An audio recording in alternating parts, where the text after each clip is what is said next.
Have you ever felt distant from God or found yourself in conflict with someone you love? If so, you're not alone. Broken relationships have been part of the human story since the very beginning, and understanding where it started can help us learn how to bring healing today. In Genesis chapter 3, Adam and Eve chose to disobey God. And the first result wasn't just punishment, it was distance. They hid from God out of shame. The closeness they once had with Him was broken. And then, notice what happens next.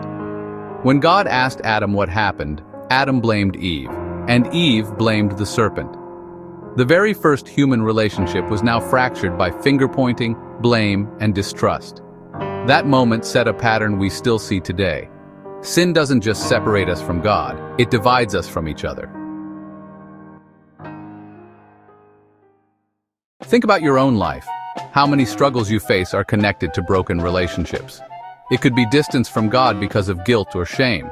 It could be hurt between family, tension in friendships, bitterness in marriage, or mistrust. When intimacy is broken, whether vertical with God or horizontal with others, we feel the weight of it deeply. Loneliness, anger, and division are often symptoms of that fracture. But here's the hope. God doesn't leave us broken. From the very beginning, He promised a Redeemer, and through Jesus, He made reconciliation, the beautiful opportunity to reunite with Him, possible. 2 Corinthians chapter 5 verse 18 says, God reconciled us to Himself through Christ and gave us the ministry of reconciliation. That means reconciliation is not just something we receive, it's something we're called to live out.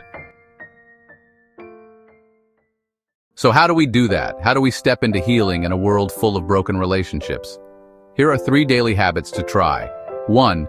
Prioritize reconciliation. Don't let bitterness linger. If you know there's tension, pray and take a step toward peace. 2. Practice empathy.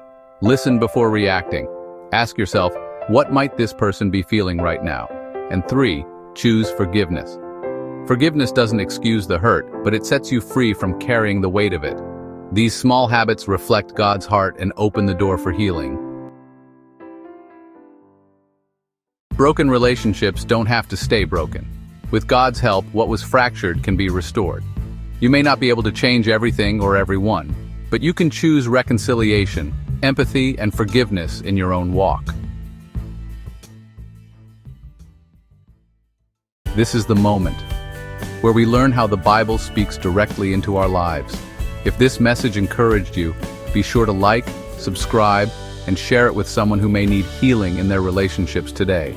Let's walk in reconciliation, because God's way always leads to life.